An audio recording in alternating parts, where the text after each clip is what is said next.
Ang bisita po natin ngayong hapon, she is beautiful, she is brilliant, and she's a queen. Naitay Kapuso, please welcome Bea Alonzo. Hi, Tito Bob! Hello, Tito Bob. Thank you. Grabe naman pa-intro. Aba, no, Thank you for having syempre. me here. Thank you for Sorry being here sa boses ko. Pangit ng boses. Pero kaya mo pa rin kumanta. Yes. Talaga. hindi humihindi. Happy birthday also. Thank you. Happy birthday to Maraming salamat. But I'm really glad. I'm so happy. We can do this conversation with just our eyes. Yes. The other day, I called Shirley Kwan, ang manager po ni Bea, and we had a spirited conversation as usual. It's napaka-normal sa amin noon. Opo. Ang tanong ko lang is, how did you feel when you were watching her? SK? SK. I was a bit emotional, of course, because it makes me feel like she would always be there to protect me. And I don't want her to do that for me. And I mean, SK is getting older also, and I don't want her to get stressed out. And parang I look at her as like my mother. And ayokong pinagdadaanan niya rin yung mga ganon. Sa totoo, ayoko rin ng gulo or anything like that. It's Totoo not, yan. parang it's not really my personality. You're a pacifist. It's not in my character. I appreciated her. Yeah. Because that's what managers do. Saka sabi niya lahat, point per point, na in the most clear way. Napaka-methodical, ika nga. Yeah. Dito ang umpisa, dito ang gitna, at dito ang dulo. And everything's good. Yes. Yes, and let's talk about Love Before Sunrise.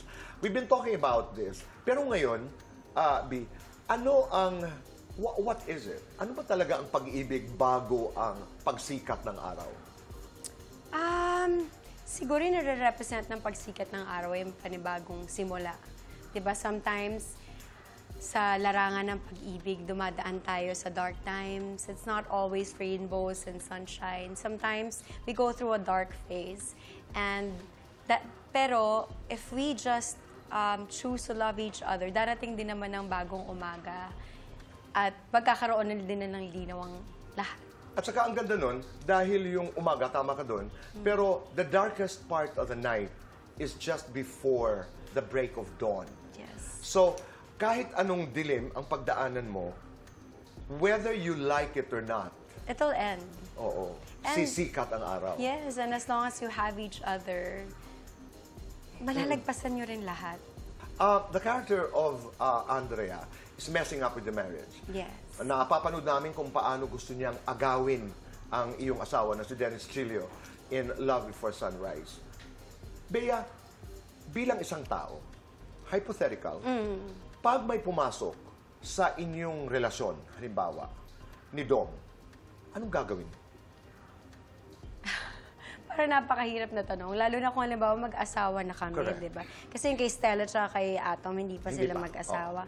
Kung mag-asawa na kayo, kasi na-realize ko through the years na parang sa lahat naman ng pagkakataon masasaktan ka, but you really have to find the person worth fighting for. And maybe I'll fight for Dom. Ikaw ba yung tipong manunugod? Ikaw ba yung tipong tatawag? Ikaw ba yung tipong... Hindi, Tito Boy. Siguro yung si Dom yung aawayin ko. Si Dom. Hindi siya. Hindi talaga ako nang aaway ever ng babae. Kasi parang, Bakit? sabi ng, paulit-ulit sinasabi sa akin ng nanay ko, ever since bata ko, you can never seduce a happy husband. So if he's happy, can never be seduced unless may sakit na nga siya. May mga lalaki din naman ganon. Charot na, polygamous. By nature.